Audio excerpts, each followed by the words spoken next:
बारिश की बात करते हैं। पिंक सिटी में बारिश के साइड इफेक्ट देखने को मिले हैं।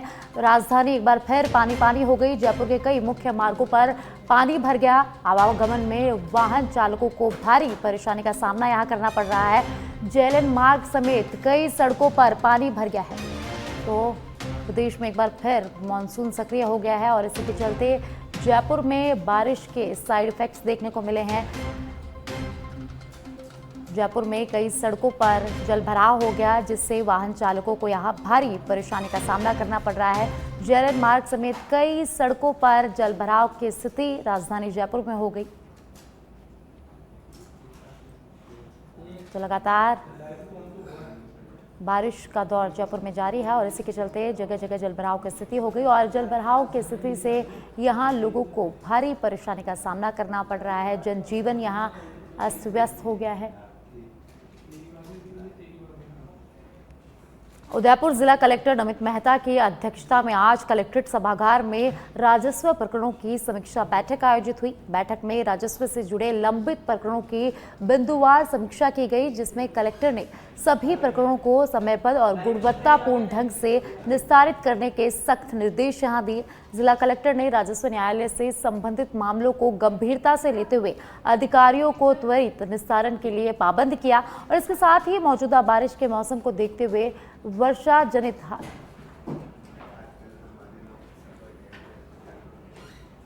और अब आपको सीधे लिए चलते हैं जयपुर, जहां कृषि मंत्री डॉक्टर किरोड़ी लाल मीणा क्या कुछ कह रहे हैं, सुनते हैं। उनके पीएसओ जेल के शिक्षों में हैं तो कार्रवाई की है। टोटल एक जो मेरे को पता लगा आंकड़ा 138 लोग जेल के शिक्षों में हैं और बहुसंख्यक बेरोजगारों की मांग थी कि पेपर रद्द होना चाहिए। पेपर रद्द हुआ। ये संघर्ष की जीत है, ये सत्य की जीत है। सत्य परेशान हो सकता है लेकिन पराजित नहीं हो सकता, इसलिए सत्य जीत गया। तुम उनकी व्यवस्था नहीं कर सकते वहां जाके, यहीं से सारा मार रहे हो। डॉक्टर साहब, आपने एसओजी के भी कुछ लोगों का जिक्र किया था, ओसवाल हुए। आज भी मैं बता रहा हूं, एसओजी के 3 लोग निर्दोषों को फंसाने में, दोषियों को फंसाने में, दोषियों को बचाने में, निर्दोषियों को फंसाने में, अपने मिलने वालों को पेपर पढ़ाने में थे, जिनके नाम मैंने आपको उस समय बताए थे। और उनका इतना सा हुआ, मोहनलाल पोसवाल को एसओजी से हटा के 12 भेज दिया, पर वो मैं उसको पर्याप्त कार्रवाई नहीं मानता। क्या होना चाहिए इसमें? सरकार आपकी है? सरकार हमारी है ना, जब तो कार्रवाई होगी। 58 फर्जी सब इंस्पेक्टर।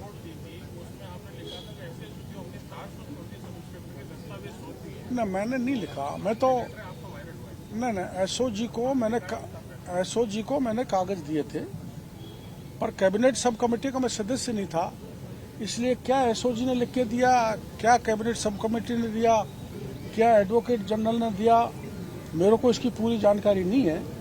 मेरी ये व्यक्तिगत राय है कि अब परीक्षा रद्द हो गई तो परीक्षा कराई जानी चाहिए। सरकार से, मुख्यमंत्री से निवेदन करूंगा और नए तथ्य एसओजी को दूंगा, जिससे कुछ मगरमच्छ और पकड़े जाए। डॉक्टर साहब, आपको नहीं लगता कि व्यक्तिगत तौर पर मैं इसलिए खुश हुआ हूं कि इसकी शुरुआत आपको जानकारी होगी मैंने की थी, तो मेरा इससे इमोशनल अटैचमेंट हो गया इस मुद्दे से और उसके कारण मैं व्यक्तिगत रूप से खुश हूँ। डॉक्टर साहब, इसमें हनुमान बेनीवाल को लेकर क्या खुलासा करने वाले हैं?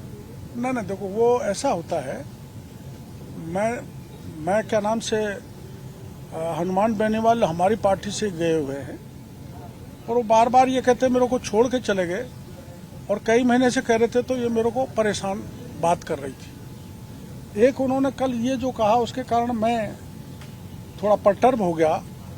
उन्होंने कहा था कि आप बजरी में पैसा लेते हैं, आप खाद बीज और पेस्टिसाइड जो कार्रवाई किस लिए कर रहे हो मैं जानता हूँ, मैं कुछ भी कर सकता हूँ, सारे पत्रकार भाइयों को कहता हूँ, लेकिन मैं भ्रष्टाचार नहीं कर सकता।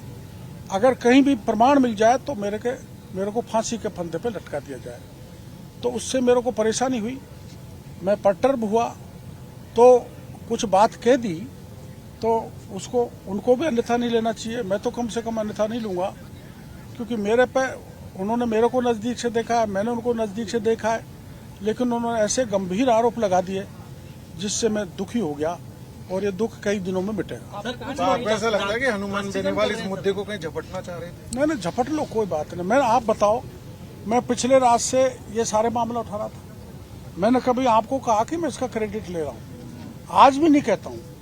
कोई क्रेडिट लो, मैं इस क्रेडिट के उसमें नहीं पड़ता और ना पढ़ूंगा। उनको क्यों दुख हुआ मेरे को समझ में नहीं आ रहा। जब से मैंने किसानों के खाद बीज पेस्टिसाइड पे छापा मारा है तब से वो तड़पन में है, समझ से बाहर है। तो उनको भी जो किसान के बेटे हैं मेरे साथ नहीं लगते तो अलग से जैसे सब इंस्पेक्टर का आंदोलन किया वो करना चाहिए था। और जब हमने सब इंस्पेक्टर का मुद्दा उठाया तब उन्होंने बयान तक नहीं दिया। वो उनका व्यक्तिगत मामला है, मैं उसमें नहीं जाना चाहता। मैं विचारधारा से पुष्ट हूँ और मैं राष्ट्रीय स्वयंसेवक संघ की शाखा पे वर्षों तक खिलाऊ काम किया है और मैं मीसा में जेल में रहा हूँ। मैंने बहुत यातनाएं सहन की है। मेरी मजबूरी थी कि मेरे को उस समय निकाल दिया गया था पार्टी से। उसके कोई कारण होंगे, कुछ आपको पता है, कुछ मैं जानता हूँ, कुछ निकालने वाले जानते हैं। लेकिन मैं विचारधारा से कभी नहीं भटका। तो ये सवाल ही नहीं उठता कि मैं किसी दल में जाके एमएलए बनूं। जब ये मजबूरी हो गई कि भाई मेरे को निकाल ही दिया तो मैं निर्दलीय चुनाव लड़ा। एक पार्टी बनाई राजनीति में जिंदा रहने के लिए। पार्टी ने बुला लिया कि वापस आओ, अब घर में आना जाना बना रहता है। तो पार्टी ने निकाल दिया तो पार्टी ने ले लिया, तो पार्टी की सेवा कर रहा हूँ। हनुमान बेनीवाल ने जाम को आरोप लगाए हैं। जब आपने अलग पार्टी बनाई तो गहलोत से 200 करोड़ ले लिए चुनाव को लेकर। मैं देखो, मेरी बात सुनो, अगर वो प्रमाण दे दें तो मैं राजनीति छोड़ दूंगा। और मैंने जो कहा है उसके में प्रमाण मेरे पास है, लेकिन मैं देना नहीं चाहता कि सामने वाले का भविष्य खत्म हो जाए। ये आरोपी की महिला कौन है? किसानों को जो नकली कंपनियों पे आपने कार्रवाई की उसको लेके हनुमान बेनीवाल को कुछ समस्या होगी, आपने भी कहा। वो तो पायलट साहब को भी हो रही है, गहलोत साहब को भी हो रही है, डोटासरा को भी हो रही है, लेकिन ये समझ से बाहर है हनुमान बेनीवाल जी को क्यों परेशानी हो रही है। तो क्या कोई, वो तो उनसे पूछो ना आप। तो क्या फंडिंग होती है कि कुछ इस तरह की ये फैक्ट्री वाले कुछ करते हैं क्या ऐसा? अब करते होंगे भाई, मैंने तो नहीं किया, मैं ईमानदारी से कहता हूँ। सर, ये आरोपी की महिला कौन है जो पेपर लीक में शामिल थी? वो मैं जरूरत मैंने क्या रात को कह दिया, अब आवश्यकता पड़ी तो बता दूंगा। वो ही नहीं है, कई उसके साथ जुड़े हुए लोग हैं। जातिगत संघर्ष हो रहा है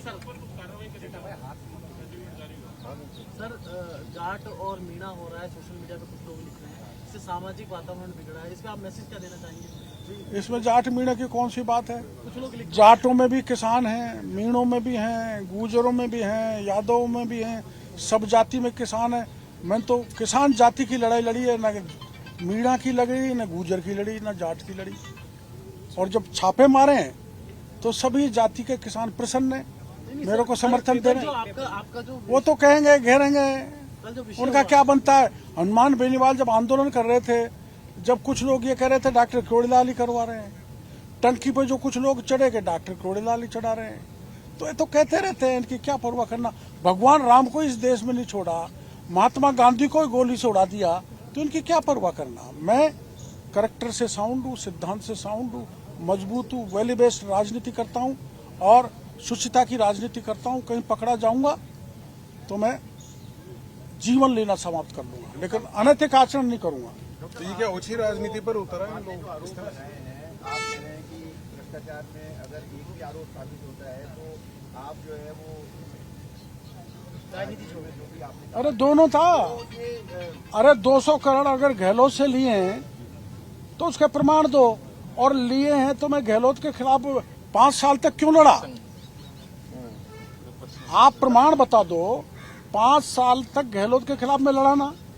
मैं आमागढ़ पे चढ़ा, वीरांगना के साथ पुलिस ने मेरे कपड़े फाड़ दिए, मेरे को पकड़ के ले गए, पटक के ले गए। ऐसा अपमान मेरे जैसे नेता का कभी राजस्थान में नहीं हुआ। और गहलोत के मैंने पूरे 5 साल में मिलना भी नहीं समझा, तो पैसे कहाँ से आ रहे हैं वो स्रोत तो बता दें बेनीवाल जी, और मैंने दिए वो स्रोत बता दूंगा तो ठीक नहीं होगा। कौन? अरे रोज रोज के बयान है, कहाँ डिफेमेशन के लिए पैसा है और कहाँ समय हमारे पास है। जनता कर देगी अपने आप डिफेमेशन। ऐसा अहंकार नहीं करना चाहिए। बराबर के साथी वो हमारे साथ एमएलए भी रहे, एमपी भी रहे, मेरे से छोटी उम्र के हैं, आपस में बैठ के सलाह करते थे, योजना वो पूछते थे तो हम उनको बताते थे। आखिर क्यों वो इरिटेट हो रहे हैं? क्योंकि कुछ जाट राजस्थान में मेरे पक्ष में कि ये पेस्टिसाइड सीड का और उर्वरक का किया है ना, वो बयान देने लग गए, मेरा स्वागत करने लग गए। अरे स्वागत तो उनका भी हमारे मीणा लोग बच्चे करते हैं, इसको क्या बुरा मान? नहीं, पर बेनीवाल जी गाली दे रहे हैं, उनको समझाओ, वो आपके यार हैं। सर शिवराज जी ने आपकी तारीफ की है, उसके बाद केंद्र सरकार भी लगातार कह रही कि ये नकली बीज और खाद पर हम एक्शन लेंगे, तो इस पर आप देखो ऐसा है, इन्होंने शायद एक सवाल किया था वो अपने भरतपुर वालों ने, अरे लोहागढ़ के मेवाड़ यूनिवर्सिटी 60 सीट चाहती थी एग्रीकल्चर की, वो हमने निरस्त कर दी। और मेवाड़ यूनिवर्सिटी का हमने खिलाफ एफआईआर दर्ज करवा दी। मेवाड़ यूनिवर्सिटी, कोई यूनिवर्सिटी फर्टिलाइजर सीड पेस्टिसाइड मेरे भाई का भी होगा, बीजेपी का प्रदेश अध्यक्ष का भी होगा, तो मैं नहीं छोड़ने वाला हूँ। ये है। और पूछ लो कोई सवाल। शिवराज जी वाला पूछा था मैंने आपसे, क्या नहीं, मेरे को पसीना नहीं आ सकता भैया, पीछे से जम के सवाल पूछो। सर शिवराज सिंह जी और कल के बयान से माननीय हनुमान बेनीवाल किसी बात से आहत हुए तो मैं मीडिया के सामने उनसे माफी चाहता हूं, लेकिन मेरे खिलाफ कोई बयान दे तो पुख्ता प्रमाण के साथ दे तो मैं उसका जवाब दे दूंगा। प्यार करते हैं जभी तो भ्रष्टाचार का आरोप लगा दिया। भावुकता में नहीं है, मेरी बात सुनो। एक किसान, एक प्लान, एक फैक्ट्री, ये बता दे एक पाई भी लिए, चाय भी पिए ना, तो मैं राजनीति छोड़ दूं। सर कुछ लोग तो चाहते हैं आप लड़ते हैं हनुमान जी और आप, तो क्या दिक्कत है? कोई चाहते तो लड़ भी लेंगे जैसे कि उसमें क्या बात है? हनुमान बेनीवाल कह रहे हैं लाट आप तो बड़े दाल बाटी चूरमा, मीडिया वाले सूरमा, कुछ ऐसे भी कह रहे हैं सरकार किसी को भी लड़ा या भजनलाल सूरमा। ऐसा ही भर्ती रद्द का जो आया है तो सरकार मायूस है, लेकिन किरोड़ी लाल जी खुश है। मैंने तो पहले ही कह दिया आपको, मैं तो खुश हूँ। और मैं मुख्यमंत्री जी से आप खबर धौलपुर से के सरमथुरा से है, जहां डिस्कॉम एक्सीएन गोविंद सिंह ने सरमथुरा डिस्कॉम कार्यालय में अधिकारियों और कर्मचारियों की बैठक ली। इस दौरान मीडिया से बातचीत में बताया कि धौलपुर सर्कल में सरमथुरा सब डिवीजन के तहत 100% से अधिक राजस्व की वसूली की गई है। सरमथुरा सब डिवीजन के अंतर्गत विद्युत छीजत भी सबसे निम्न स्तर पर है। एक्सीएन गोविंद सिंह ने सरमथुरा सब डिवीजन में एएन पीएस जादौन के नेतृत्व में उत्कृष्ट कार्यों के लिए कर्मचारियों की सराहना भी की। एक्सीएन ने बैठक में 20,000 रुपए से अधिक बकाया कनेक्शनों से वसूली करने और वसूली नहीं होने पर कनेक्शन काटने के निर्देश भी यहाँ दिए।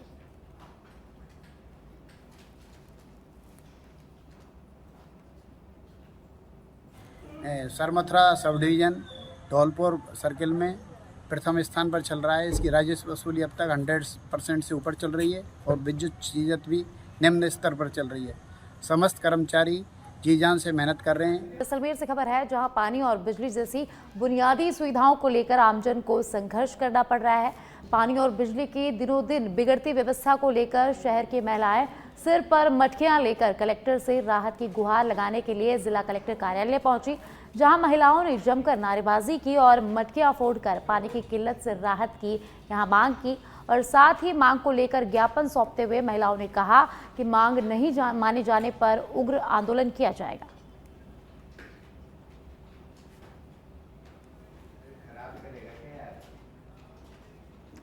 और अब खबर चाकसू से है, जहां श्री श्याम मित्र मंडल चाकसू के तत्वाधान में आयोजित 31वीं विशाल पदयात्रा विधिवत रूप से रवाना हुई। यात्रा की शुरुआत ध्वज पूजन और आरती के साथ हुई। इस दौरान मुख्य बाजार में जगह जगह श्रद्धालुओं के तहत पुष्प वर्षा कर यात्रियों का गर्मजोशी के साथ स्वागत किया गया। श्याम प्रेमी योगेश कुमावत ने बताया कि 2 सितंबर को बाबा श्याम के मंदिर में ध्वज अर्पण किया जाएगा।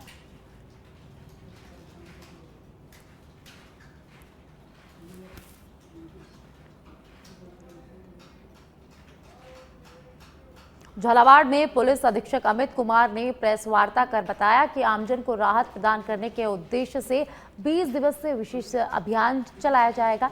जो संपूर्ण जिले में गुमशुदा मोबाइल को ट्रेस कर रिकवर करने के लिए चलाया गया।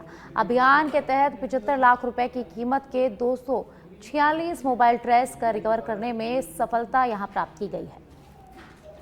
पुलिस मुख्यालय की जो प्राथमिकता है कि हम लोग ऐसे लोग जिनके फ़ोन कहीं गुम हो गए और बाद में कहीं वो असुरक्षित हाथों में चले गए, उनको ट्रेस करें और वापस जो परिवार है उसको लौटाएं। उसी अभियान के तहत CIR पोर्टल है, उसके माध्यम से हमारे जो साइबर के एक्सपर्ट जवान हैं उन्होंने बड़ी कड़ी मेहनत करके पिछले 20 दिन में लगभग 246 के आसपास मोबाइल ऐसे हैं जो रिकवर करके हम उनके जो। और अब खबर डूंगरपुर से है, जहां पिछले 7 दिन से बारिश का दौर चल रहा है, जिसके कारण 3 केल्लूपोश कच्चे मिट्टी के मकान ढह गए। गनीमत रही कि इससे कोई जनहानि यहां नहीं हुई, लेकिन इस बारिश में परिवार बेघर हो चुके हैं।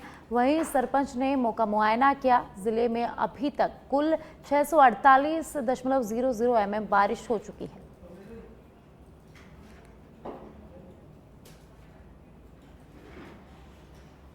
भारतीय डाक विभाग की ओर से नागौर डाक मंडल के तत्वाधान में डीडवाना के अग्रवाल भवन में जिला स्तरीय विशाल बचत मेले का आयोजन किया गया। इस मेले का उद्देश्य आमजन, विशेषकर युवाओं और बच्चों को बचत के महत्व से जोड़ना और भविष्य के लिए सुरक्षित निवेश की दिशा में प्रेरित करना रहा।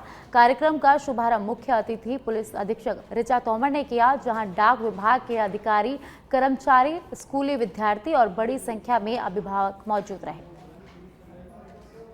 तो आज का हमारा जो मेला है, जो डिस्ट्रिक्ट लेवल का एक कैंप आयोजित किया जा रहा है, जिसमें डीडवाना कुचामन ज़िले में आज एक कैंप रखा गया है। इस कैंप के अंदर हमारा जो मकसद है वो है, जो भी हमारे ग्रामीण क्षेत्र के या शहरी क्षेत्र के जो लोग हैं वो आज भी बचत के बारे में जानकारी नहीं रखते हैं, तो फाइनेंशियल इंक्लूजन को टारगेट लेते हुए हम जो भी ग्रामीण क्षेत्र के लोग हैं या शहरी क्षेत्र में भी आप मान लो केवल 25% लोग हैं जिनका आज बचत खाते है या जो बैंकिंग को इस्तेमाल करते हैं।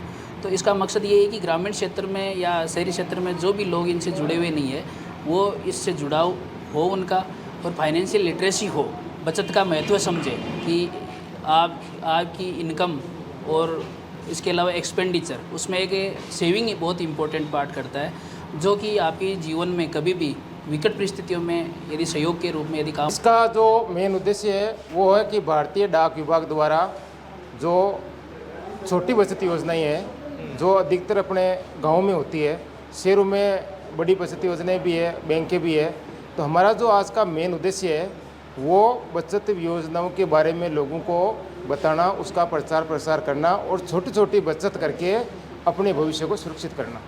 हमारा आज का जो मेन उद्देश्य है वो ये है कि इस कैंप के माध्यम से हम सभी सर, इसमें ऐसा है कि मैंने ये बताया कि सेविंग्स कितनी इम्पोर्टेंट है, क्योंकि अगर हम सेविंग्स नहीं करेंगे, जीवन तो अनिश्चित है सर, कभी भी कुछ भी हो सकता है, हमें कभी भी कोई बीमारी हो सकती है या कोई और फाइनेंशियल प्रॉब्लम हो सकती है। तो अगर हम सेविंग्स करके रखेंगे तो वो हमारे काम आएगी, लेकिन अगर हमारे पास सेविंग्स नहीं होगी तो वो प्रॉब्लम देगी। सर, इसमें हमारे यहाँ जो आज ये मेला रखा गया है वो बचत से संबंधित है। बचत से सभी प्रकार की सेवाएं हैं जो डाक विभाग प्रोवाइड करता है वो बैंक की तरह ही है। डाक के अलावा हमारा विभाग है जो सभी प्रकार की बचत योजनाएं पब्लिक को प्रोवाइड करता है, जिनमें बचत है, आवर्ती खाता है, महिला ये समृद्धि योजना है, मासिक आय योजना है जिसमें बुढ़ापे का सहारा मिलता है, 60 वर्ष से ज़्यादा जो सीनियर सिटीजन है उनके लिए अलग स्कीम है।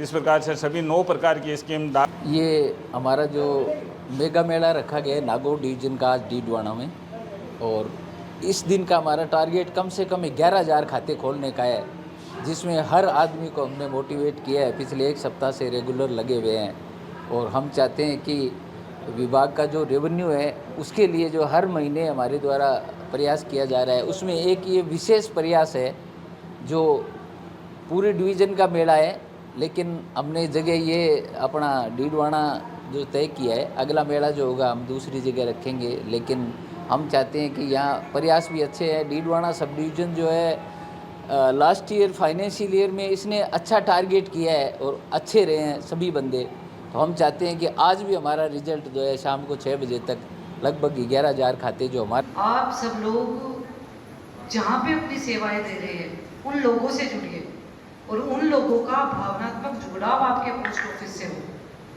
आज अभी और भी आपके कर्मचारी निसंदेह सम्मानित होंगे, पर 2 कर्मचारी जो अभी सम्मानित हुए हैं उनमें से तो आपने देखा था, मुझे बताया 62 ईयर्स ओल्ड है और अभी 2-3 साल में उनका रिटायरमेंट हो जाएगा और इस उम्र तक वे इतनी जीवटता के साथ अपना कार्य कर रहे हैं। तो ये सारा यूथ जो आगे बैठा है, खासतौर से महिलाएं जो अपने को दिख रही है यहाँ पे, जो यूथ है जो सर्विस में आ रहा है, उसको पीछे वाली पीढ़ी से सीखने की बहुत ज़रूरत है। वो जिस कर्मठता से, जिस सेवा भाव से काम करते थे, वो। अब झालावाड़ से खबर है, जहां झालावाड़ के असनावर पुलिस ने बड़ी कार्रवाई करते हुए अवैध मादक पदार्थ की तस्करी के मामले में तस्कर महिपाल जाट को गिरफ्तार कर लिया है। आरोपी के पास से 75 ग्राम स्मैक बरामद की गई है, जिसकी अंतर्राष्ट्रीय बाजार में कीमत करीब 15 लाख रुपए की आंकी गई है। इस कार्रवाई को मादक पदार्थों की तस्करी के खिलाफ बड़ी सफलता यह माना जा रहा है।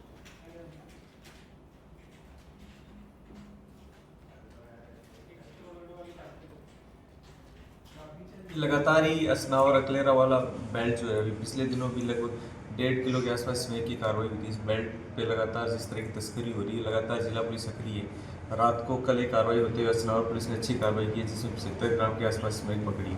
अभी भी एक घाटोली में पुलिस की कार्रवाई चल रही है। डीडवाना पुलिस की ओर से साइबर क्राइम के खिलाफ लगातार अभियान चलाया जा रहा है। डीडवाना थाना पुलिस ने भी बड़ी कार्रवाई करते हुए संगठित साइबर गिरोह के मुख्य सरगना सहित 6 आरोपियों को गिरफ्तार किया है। इन आरोपितों के खिलाफ पुलिस को 36 करोड़ रुपए की साइबर शिकायतें मिली और साथ ही 7 bank passbook, 2 ATM card, 5 mobile phone यहां बरामद किए गए हैं। वहीं डीडवाना एसपी ऋचा तोमर ने प्रेस कॉन्फ्रेंस करते हुए इस संगठित साइबर फ्रॉड गैंग का खुलासा किया है। इसमें पुलिस ने डीडवाना थाना क्षेत्र में एक साइबर ठगी की पूरी गैंग पकड़ी है। उसका जो मुख्य आरोपी है पंकज, उसको भी पुलिस ने गिरफ्तार कर लिया है और मुख्य आरोपी सहित 6 अन्य लोगों को, तो टोटल मिला के 7 लोग गिरफ्तार हुए। उनके कब्जे से कई सारे ATM cards, passbooks, 5 smart mobile phone ये प्राप्त हुए हैं। इन 7 आरोपी में कई आरोपी वे हैं जिन्होंने अपने खाते इन लोगों को ठगी करने के लिए अवेलेबल कराए। कुछ आरोपी वे हैं जिन्होंने खाते इनसे लेके आगे पंकज को अवेलेबल कराए। इस और अब चित्तौड़गढ़ के बेंगू से खबर है, जहां रूपारेल नदी में एक ही परिवार के 5 लोग बह गए, 3 लोगों को बचा लिया गया है। 2 की तलाश लगातार जारी है। पारसोली थाना क्षेत्र में चोसला पुलिया पर यह घटना हुई। भादवी छठ पर देवरे पर धोख लगाने आया था पूरा परिवार। सूचना मिलने पर SDRF की टीम मौके के लिए रवाना हो गई है। तो बेंगू से खबर है, जहां एक ही परिवार के 5 लोग नदी में बह गए, 3 लोगों को बचा लिया गया। 2 लोगों की तलाश यहां लगातार जारी है। परसोली थाना क्षेत्र के चोसला पुलिया की पूरी घटना है। तो भादवी छठ पर देवरे पर धोख लगाने ये परिवार आया था। इसकी सूचना मिलने पर SDRF की टीम मौके पर रवाना।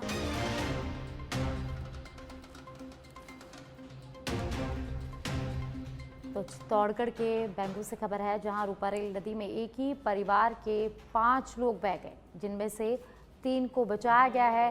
2 की तलाश लगातार यहां जारी है। सूचना मिलने के बाद SDRF की टीम भी मौके के लिए रवाना हो गई है। कुछ ही देर में SDRF की टीम भी मौके पर पहुंचने वाली है।